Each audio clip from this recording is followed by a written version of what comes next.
Doula depuis 10 ans, maman depuis 11 ans, technicienne en travail social depuis 20 ans. Je suis Andréane Loubier, accompagnante à la naissance et bienvenue dans mon univers où tous les sujets reliés à la maternité seront abordés au fil des semaines. De la grossesse aux premières années de vie, en passant par les émotions et les défis des nouvelles et futures mamans. Maman vivante, c'est bien plus qu'un simple podcast. C'est une invitation à vivre pleinement chaque instant de ton parcours de maman et de femme, les doux comme les intenses, ceux qui font pleurer et ceux qui font rire, ceux qui épuisent comme ceux qui énergisent.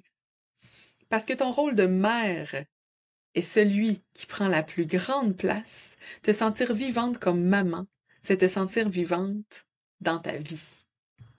Bienvenue dans ce tout premier épisode durant lequel tu découvriras qui je suis, ce qui m'a amené à créer ce podcast et je l'espère, tu réaliseras que ta nouvelle priorité, c'est de devenir une maman vivante toi aussi. Mais tout d'abord, je me présente et bien sûr, je commence par le rôle le plus important de ma vie, celui de femme. Parce que oui, mon rôle de mère prend actuellement une immense place. Assurément, je dirais la plus grande place. Mais ce n'est pas parce qu'il prend cette grande place-là que c'est lui le plus important. Je vais juste redire cette phrase-là là, pour être sûr que tu l'as bien capté, que tu l'as bien entendu. Ce n'est pas parce que mon rôle de mère prend la plus grande place que c'est lui le plus important. Bref, je suis une grande passionnée qui s'émerveille très, très, très facilement. Je trouve toujours que tout est beau, que tout est parfait. Je remarque les petits détails. Je trouve que la vie, en général, c'est extraordinaire. J'aime dire que je suis une amoureuse de la vie puis que je fais tout ce qu'il faut pour en profiter le plus possible. J'ai la chance d'être comme naturellement de bonne humeur. C'est facile pour moi d'être dans le moment présent, avec le sourire. Même si je vis des choses plus difficiles dans certaines sphères de ma vie, j'arrive à profiter assez bien de chaque instant et ça, je trouve ça vraiment fabuleux. Je ne fais pas partie de la majorité des gens qui trouvent que le temps passe vite. Et ça, quand j'en parle, ça fait souvent réagir, même qu'on me dit Attends, quand tu vas vieillir, tu vas trouver que le temps va passer vite quand tes enfants vont être grands. Et bon, j'approche 40 ans et je trouve toujours pas que le temps passe vite. Bref, je trouve que le temps passe, point. Et je trouve ça merveilleux de le voir passer. Je trouve ça le fun d'évoluer, je trouve ça le fun de m'épanouir, d'être de mieux en mieux dans ma vie, d'être de mieux en mieux dans mon corps, d'être de mieux en mieux dans tous mes rôles au quotidien. C'est pour moi vraiment, je considère que c'est une chance en fait que j'ai aussi de voir grandir mes enfants, sont en santé, de découvrir leur personnalité. C'est pas tout le monde qui ont cette chance-là pour différentes raisons de voir leurs enfants grandir, de eux-mêmes prendre le temps de s'observer, de constater qu'ils s'améliorent comme personne. Bref, je vous l'ai dit, je suis une grande passionnée, ça s'entend, je pense. Je suis en train déjà de m'emporter. Euh, c'est une chance qu'on a de vivre et de voir le temps passer. Je suis aussi un peu distraite, même je dirais un peu beaucoup distraite et pas super, super patiente. Contrairement à ce que beaucoup de gens pensent, là, j'ai pas un très grand réservoir de patience. Avec les tout petits bébés, oui. Vraiment, les 0 à 1 an, là, j'ai vraiment une extraordinaire patience. Et ensuite de ça, on dirait que ça s'effrite un petit peu. Je travaille très fort là-dessus. Je m'améliore tranquillement, pas vite. Un petit pas à la fois, je dirais, au niveau de la patience. C'est quand même un défi pour moi. Je suis aussi une ex-anxieuse que j'appelle. En fait, je pense que c'est ma vie d'avant qui me rendait anxieuse. Elle ne me ressemblait pas, elle ne me convenait pas. Et quand je l'ai transformée complètement, on dirait qu'il y a un apaisement qui s'est installé. Et je peux dire maintenant que je suis assez zen en général, assez calme, assez moment présent, là, sans tomber dans les clichés. Depuis peu, d'ailleurs, j'assume que je suis une femme spirituelle, ésotérique à mes heures aussi, très intuitive et définitivement une hypersensible. J'ai appris Et j'apprends encore et je pense que je vais apprendre toute ma vie à vivre avec cette belle caractéristique-là qui est l'hypersensibilité. D'ailleurs, si t'es une hypersensible, toi qui m'écoutes, tu sais exactement de quoi je parle. Ça amène quand même son lot de défis, mais bon, on apprend à jouer avec tout ça, je pense, et à en faire une force. Avant d'avoir des enfants, j'ai voyagé un peu. J'ai même déjà pensé faire le tour du monde pour trouver là où je voulais vivre, où dans le monde j'allais me sentir le mieux, et c'est là que j'avais l'intention de m'installer pour la vie.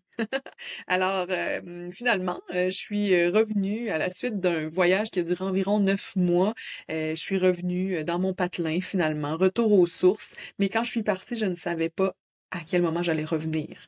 J'avais tout vendu, je savais pas si je partais 10 jours, 10 semaines ou 10 ans. Donc, je peux te dire que j'ai un petit fond d'aventurière là, qui est resté là. Et d'ailleurs, je pense que c'est pour ça que j'aime autant être travailleuse autonome. J'ai vraiment bâti une vie qui me ressemble. Toutes les journées sont différentes et ça, c'est parfait pour moi parce que la routine et moi, on n'est définitivement pas des amis. Et ça, c'est depuis toujours. J'étais tout petite. Je trouvais que la vie était un peu répétitive, en fait. J'aimais, par exemple, à l'école, mais je trouvais que tout le monde arrivait à la même heure, tout le monde allait à sa récréation à la même heure, tout le monde mangeait à la même heure. J'ai tout trouvé que chaque jour se ressemblait et je me rappelle de m'être souvent passé cette réflexion-là dans différents contextes. Donc maintenant, je pense que je peux dire que ma vie est parfaite pour moi. Alors, je passe à mon rôle de maman, le fameux rôle de maman qui prend tant de place. Je suis maman de 3 garçons qui, au moment où j'enregistre ceci, ont 11 ans, 3 ans et demi et 1 an et demi. Mon premier garçon, lui, est né d'une union précédente. Alors, c'est 3 grossesses, 3 accouchements, 3 allaitements, 3 expériences totalement différentes les unes des autres. Définitivement, c'est clair pour moi maintenant, chaque expérience est unique, chaque expérience nous fait grandir et pour ma part, chacune de mes expériences de la maternité, donc avec mes 3 grossesses, mes 3 accouchements, les 3 petites personnalités différentes de mes enfants, ça me fait grandir aussi comme accompagnante à la naissance et je pense que ça fait de moi quelqu'un qui a des expériences qui sont riches à partager. Donc, c'est aussi pour ça que j'avais envie de débuter ce podcast-là, pour pouvoir partager toutes ces belles expériences-là qui continuent de s'accumuler, bien sûr, au fil du temps. Par rapport à mon rôle de mère, j'ai aussi envie d'ajouter que je suis la maman d'un un petit ange que j'ai perdu à la fin du premier trimestre de ma deuxième grossesse. Alors finalement, j'ai comme 4 grossesses, dont 3 complétées. Il y a beaucoup, beaucoup de choses à dire sur tous ces sujets-là. J'aurai l'occasion là, de vous en parler au fil du temps, de vous partager ça au fil du temps. Et là, je vous dis ça parce que j'essaie de rester très concentrée et de ne pas m'éparpiller dans tous ces beaux sujets-là que j'ai tellement hâte d'aborder avec vous. À part ça, je suis également une amoureuse. Je qualifierais ma relation de douce, de facile, de complice aussi. Tellement le fun, en fait. Mon chum et moi, on évolue main dans la main. On aime grandir ensemble avec tous les défis de la parentalité, les défis de la vie. On s'en vient d'ailleurs des pros de la communication. On a trouvé notre façon de faire pour nous, qu'est-ce qui fonctionne bien pour nous, puis on a vraiment compris, puis pas juste avec notre tête, on a compris au fond de nos tripes que communiquer de façon authentique, c'est la clé. Je pense honnêtement que on s'élève mutuellement de plus en plus, puis ça, c'est vraiment très beau. Alors, avant de passer à mes rôles professionnels, j'ajoute que j'ai la chance de faire partie d'une grande famille unie. Je suis la plus jeune de 4 enfants et mes parents se sont aimés profondément jusqu'à ce que la mort vienne malheureusement les séparer. Mon beau papou qui est décédé subitement alors que j'avais 18 ans seulement. Peu après sa mort, je suis devenue une tante pour la première fois. Maintenant, je suis tante de nombreuses fois. Je suis également marraine. J'ai aussi beaucoup d'oncles, de tantes, de cousins, cousines. Honnêtement, là, je pense que j'ai perdu le compte. Faudrait que j'écrive tout ça puis que je calcule. Mais on est vraiment beaucoup. En gros, là, on est une belle gang de beau monde qui s'aime bien, bien, bien, bien fort. qui fait ben des niaiseries, qui a le fou rire facile, puis ça, c'est vraiment important pour moi de côtoyer ces gens-là, puis de m'imprégner de cette belle énergie-là que j'ai dans ma famille. Alors, comme je l'ai dit dans mon intro, je suis technicienne en travail social. J'ai travaillé une dizaine d'années dans le milieu communautaire, surtout auprès des femmes et des adolescentes. Pendant les premières années, j'ai travaillé dans un organisme communautaire pour les personnes qui vivent de l'anorexie et de la boulimie, un trouble alimentaire. Et dans les dernières années, j'étais dans un CALAX, donc un centre d'aide et de lutte contre les agressions à caractère sexuel. J'ai adoré ça, être intervenante. Vraiment beaucoup. Puis c'est suite, en fait, c'est pendant ma première grossesse que j'ai découvert le merveilleux et ô combien vaste monde de la périnatalité. Et j'ai choisi de poursuivre ma carrière en relation d'aide, mais dans une toute nouvelle direction, celle de l'accompagnement à la naissance. Alors me voilà doula depuis 10 ans. 10 ans d'intervention, hein, parce que c'est encore de l'intervention, pareil comme quand j'étais intervenante sociale, mais c'est aussi 10 ans d'enseignement, d'accompagnement, de rencontres, de merveilleuses rencontres, en fait. C'est 10 ans de réflexion sur la maternité aussi. En même temps que j'ai grandi comme doula, j'ai grandi comme maman aussi, hein, donc ça m'a emmené dans différentes directions au niveau de la maternité. Ça fait 10 ans, en fait, que je crée un univers qui me ressemble, qui me fait tellement vibrer. Je suis vraiment contente de commencer à te la partager aujourd'hui, à te le partager aujourd'hui, cet univers-là. Ça fait que si j'additionne toutes ces expériences-là, ça fait 20 ans qu'à ma façon, j'essaie de faire une différence dans la vie des femmes que je rencontre. Hey, 20 ans, là, je veux juste dire que c'est plus que la moitié de ma vie. Ça fait plus que la moitié de ma vie que la santé mentale des femmes, que les émotions des femmes sont ma priorité. Ça, là, ça me fait capoter quand je dis ça.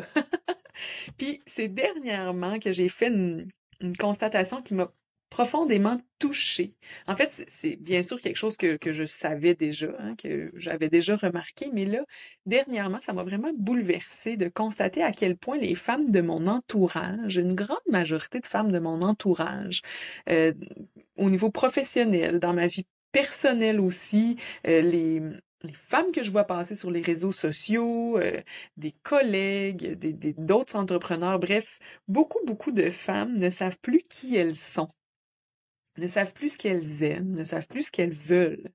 Tellement de femmes qui se sont carrément sacrifiées pour leurs enfants, se sont mises dans un petit tiroir ben étroit, fermé à 2, 3, 4 tours.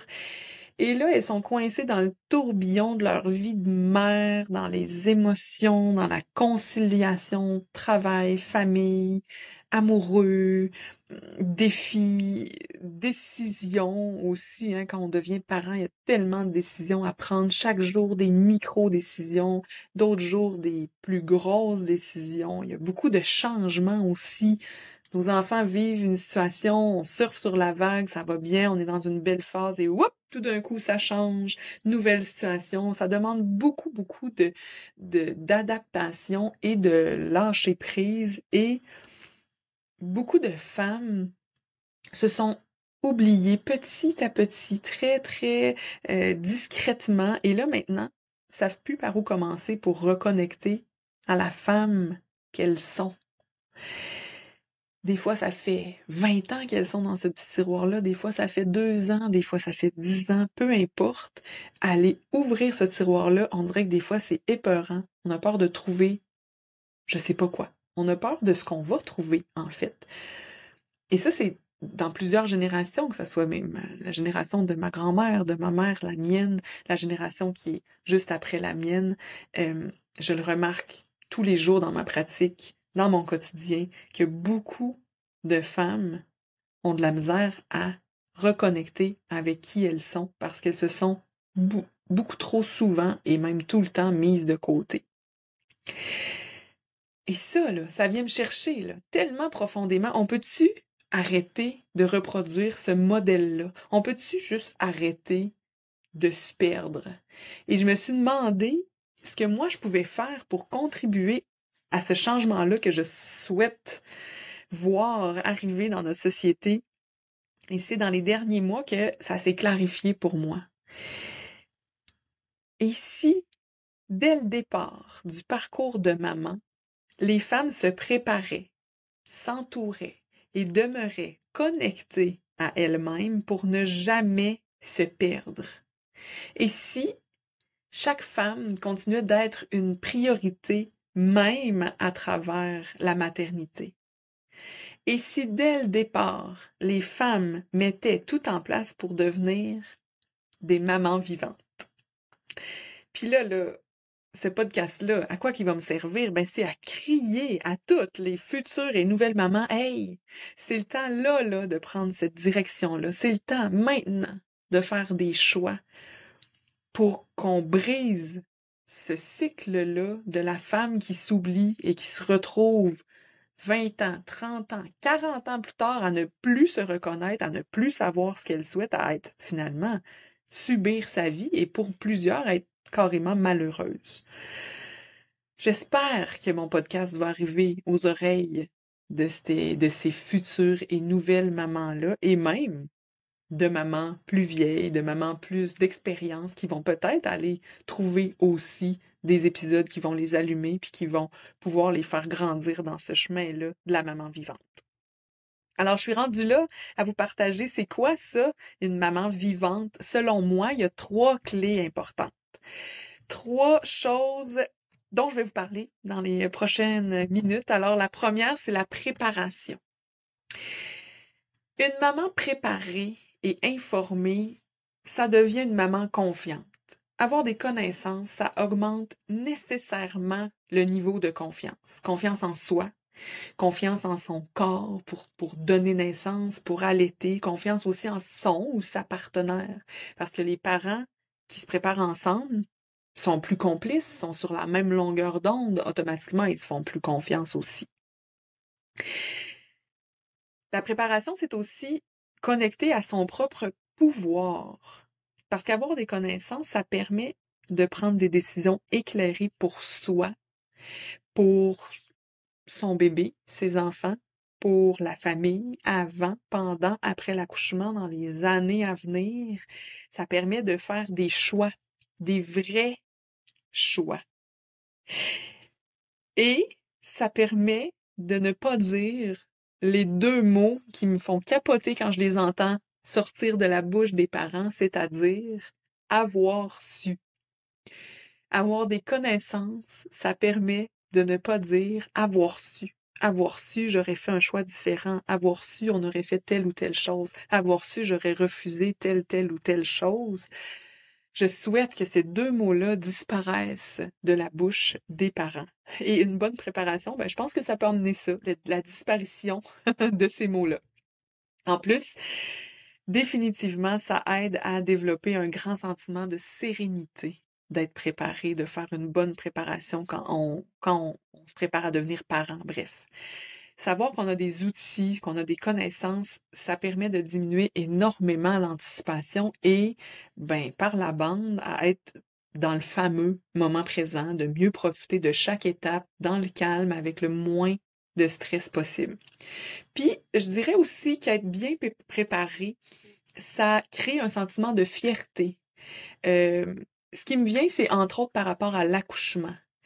Avoir compris ce qui se passait pendant l'accouchement, d'avoir participé activement, de ne pas avoir subi, définitivement, ça augmente le sentiment de fierté. Il y a plein de mères que j'accompagne qui me le disent, à quel point elles sont fières d'elles. Peu importe la finalité de l'accouchement, elles sont fières de ce qu'elles ont accompli.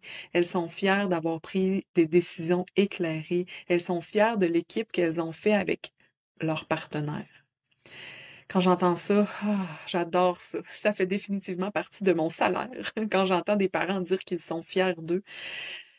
Et en plus, la façon dont on perçoit notre accouchement, ça peut avoir un effet direct sur la façon dont on va se sentir les premiers mois de notre maternité. Donc, c'est vraiment pas banal de se préparer pour être fier de soi, pour avoir le pouvoir de prendre des décisions éclairées, pour se sentir calme, pour se sentir en confiance. À quel point tout ceci est grand et important. La deuxième clé pour être une maman vivante, c'est l'équipe. Avoir toute une tribu autour de soi, ça permet de vivre l'aventure de la maternité avec plus de plaisir, plus de légèreté, de complicité, de douceur, parce qu'on peut partager nos expériences, on peut partager nos inquiétudes, nos connaissances aussi, nos réussites, nos moments difficiles, parce que c'est pas parce qu'on est une maman vivante qu'on vit pas des moments difficiles, n'est-ce pas, dans la maternité. Être soutenu par une équipe, c'est apaisant. Savoir qu'on n'est pas seul, pouvoir se tourner vers notre partenaire, vers notre doula, vers nos proches, vers des organismes communautaires aussi de notre région, des professionnels, c'est définitivement un incontournable, l'équipe. Imagine pouvoir poser tes questions, tes 100 000 questions, recevoir du soutien, être entendue, être comprise, tellement précieux. Ça aide les mamans à avoir une plus grande harmonie dans tout leur rôle également, d'avoir une bonne équipe solide avec elles, une belle tribu. Leur rôle de femme, leur rôle d'amoureuse, d'amie, de travailleuse. Trouver un équilibre confortable dans tous ces rôles-là pour ne jamais s'oublier dans aucun. Bref, l'équipe de parents, c'est la base, mais ça doit être plus grand que ça. J'arrive à la troisième et dernière clé, la connexion.